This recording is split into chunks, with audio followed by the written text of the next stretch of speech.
Dikit aja bun, cuman jahit sedikit aja bun, tolonglah bun, tolonglah bun. Nah itu gimana kita nolaknya? Nggak bisa, kita tetap kerjakan. Dan kita harus menyediakan waktu untuk permak-permak itu. Karena apa? Perasaan tidak sampai hati dan tidak tega itu mengalahkan rasa capek yang sebenarnya kita sudah kehabisan energi, benar-benar kehabisan energi. Tapi mereka selalu bilang, seret aja bun. Hati. Mereka adalah pelanggan kita, mereka sudah terlanjur terbiasa tiap tahun, bahkan pada saat seragaman, pada saat ada acara mereka selalu ke sini. Kemudian pada saat lebaran mereka datang dan kita tolak, kita tidak sampai hati. Jadi mau tidak mau, walaupun dengan tenaga yang sudah sangat minim, tetap diterima.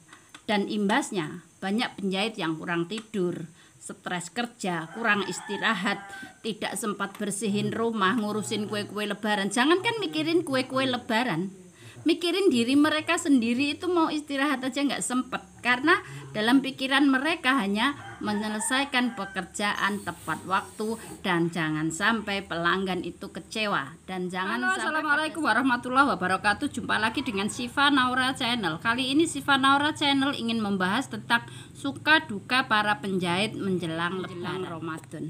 Di grup-grup WA maupun di grup-grup Facebook yang saya ikuti, para penjahit sudah mulai saling bertanya berapa jumlah baju yang masih harus dikerjakan, apakah masih sehat, apakah masih semangat, atau bahkan sudah kehabisan tenaga, sementara banyak sekali pekerjaan yang masih harus diselesaikan.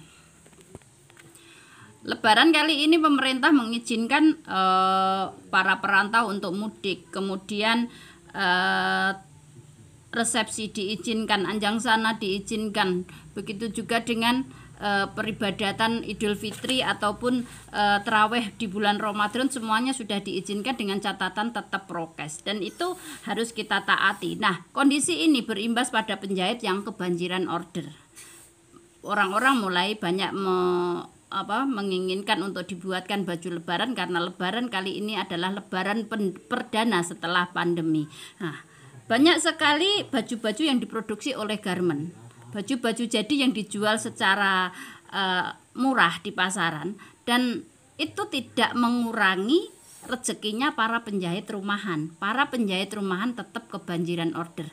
Mereka sudah menjalankan trik dengan close order di 3 bulan sebelum Ramadan, tapi para pelanggan tetap berduyun-duyun meskipun ditolak, meskipun sudah tidak menerima pesanan, tapi mereka tetap merayu dengan berbagai macam cara agar orderannya diterima. Karena orang kalau sudah cocok dengan penjahit, itu mereka tidak bisa ditolak. Mereka selalu bilang, modelnya cuman simple kok bunda, alah ini nanti ndak apa-apa, mendekati yang penting lebaran jadi ndak apa-apa, ndak tergesa-gesa, yang penting kita pada saat lebaran kita pakai baju baru. Nah itu tadi cara-cara para pelanggan yang ingin baju dari kita karena sudah merasa nyaman dengan kinerja kita, baik secara enak dipakai maupun nyaman pada saat nyaman dipakai dan enak dilihat, tentunya dengan model-model yang sesuai dengan apa yang mereka inginkan. Nah, penjahit idola, mereka mengambil istilah penjahit idola atau penjahit kesayangan, mereka tidak mau dialihkan ke penjahit lain karena sudah cocok, baik dari segi kenyamanan saat komunikasi maupun pemilihan model yang mereka inginkan. Banyak dari kawan saya yang mengatakan, kenapa sih pada saat menjelang lebaran para penjahit itu mengeluh capek, mengeluh banyak kerjaan dan ini dan itu. Kenapa mereka tidak menolak atau menerima orderan sesuai dengan tenaga yang mereka miliki? Jangan salah, penjahit sudah menolak, penjahit sudah tidak menerima. Tapi para pelanggan itu merayu dengan berbagai cara, mau tidak mau harus diterima karena kita punya hati. Mereka adalah pelanggan kita, mereka sudah terlanjur terbiasa tiap tahun, bahkan pada saat seragaman, pada saat ada acara mereka selalu ke sini. Kemudian pada saat lebaran mereka datang dan kita tolak, kita tidak sampai hati. Jadi mau tidak mau, walaupun dengan tenaga yang sudah sangat minim, tetap diterima. Dan imbasnya banyak penjahit yang kurang tidur, stres kerja, kurang istirahat, tidak sempat bersihin rumah, ngurusin kue-kue lebaran. Jangankan mikirin kue-kue lebaran, mikirin diri mereka sendiri, itu mau istirahat aja nggak sempet, karena dalam pikiran mereka hanya menyelesaikan pekerjaan tepat waktu, dan jangan sampai pelanggan itu kecewa, dan jangan sampai pada saat hari H, hari Lebaran, pelanggannya tidak memakai baju baru yang sudah dipesan. Setelah orderan masuk, kita sudah berusaha sekuat tenaga untuk menyelesaikan pekerjaan itu. Apakah sudah selesai sampai di situ? Tidak. Banyak yang datang untuk mermak, mendekin bun, pasang kupnat bun, pasang tali bun. Ini bajunya beli online, ternyata kurang panjang atau ternyata sempit. Larinya kemana kalau nggak ke penjahit rumahan? Nggak mungkin mereka ke garment, nggak mungkin mereka ke konveksi, tetap ke penjahit rumahan. Nah, itu rezeki sebenarnya. Tapi seberapapun banyak rezeki yang datang, kalau kita sudah nggak mampu, tenaga kita sudah nggak habis, mau tidak mau tetap ditolak. Tapi penolakan kita itu tidak berarti apa-apa, karena mereka selalu punya alasan, alah cuman seret aja bun, cuman sedikit aja bun, cuman jahit sedikit aja bun, tolonglah bun, tolonglah bun. Nah, itu gimana kita nolaknya? Nggak bisa, kita tetap kerjakan, dan kita harus menyediakan waktu untuk permak-permak itu. Karena apa? Perasaan tidak sampai hati dan tidak tega itu mengalahkan rasa capek yang sebenarnya kita sudah kehabisan energi, benar-benar kehabisan energi. Tapi mereka selalu bilang, seret aja bun. Bahkan pernah pelanggan saya yang datang ke sini sudah saya tolak, tapi mereka tetap maksa. Saya bilang, kalau cuman sak seret, itu mesin jahit saya nganggur. Sampean pakai dan sampean seret sendiri. Saya sampai bilang gitu karena orangnya ndak mau ditolak. Tapi dengan berat hati tetap diterima. Itulah penjahit rumahan. Nah, dari jahitan yang masuk belum selesai, kemudian permakan yang datang yang tidak ditolak, semuanya itu kompleks masuk menjadi satu dalam otak.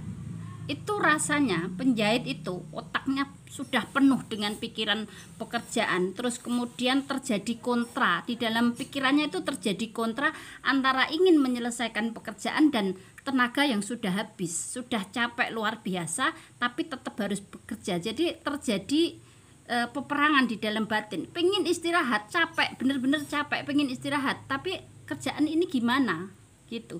Nah, kemudian terjadilah stres kerja, panik melihat tanggalan yang tiap hari terus bertambah.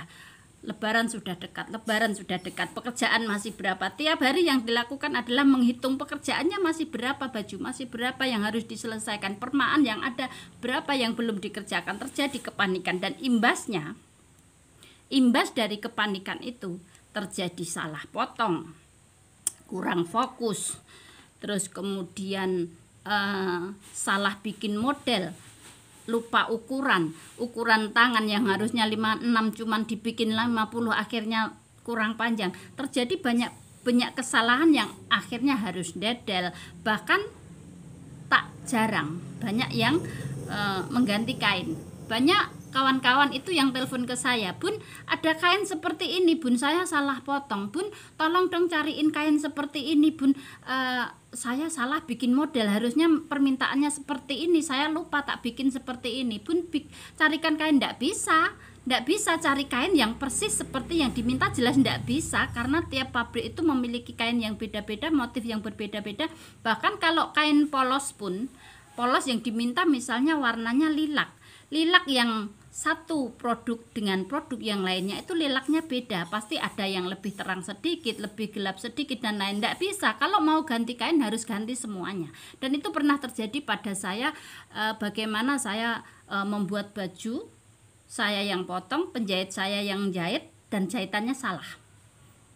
Mau tidak mau harus ganti kain, dan nggak bisa ganti kain sedikit, roknya saja nggak bisa. Karena dalam satu baju itu kalau mengganti harus semuanya. Kalau kain polos biasa gampang, kita ganti yang mirip. Tapi kalau ada brokatnya, ada tilenya, maka brokat dan tile cari yang senada. Masih untung kalau ada. Kalau enggak ada, kita ganti semuanya. Sedangkan brokat dan tile itu tidak murah. Brokat dan tile, terus kemudian pasti ada polosnya, itu tidak murah. Nah, hal-hal seperti itu, kepanikan seperti itu harus kita atasi sebelum membuat kita semakin tidak bisa menyelesaikan pekerjaan. Bahkan ada kawan saya yang angkat tangan pada saat Lebaran, banyak baju yang tidak bisa diselesaikan karena tumbang. kecapean yang teramat sangat, stres kerja yang tidak bisa ditolerir, akhirnya orangnya tumbang, sakit, dan tidak bisa terselesaikan. Maka saran saya agar pada saat detik-detik saat ini, detik-detik kritis sekarang ini untuk para penjahit, tetap tenang, tetap fokus. Kita atur strategi bagaimana pekerjaan itu tetap terselesaikan dan kita tidak tumbang. Caranya yaitu tadi, minimalisir kesalahan. Pada saat Anda mengantuk karena malamnya libur, pada saat Anda mengantuk, tidurlah sebentar, tidurlah sejenak, barang 1-2 jam, kemudian mandi.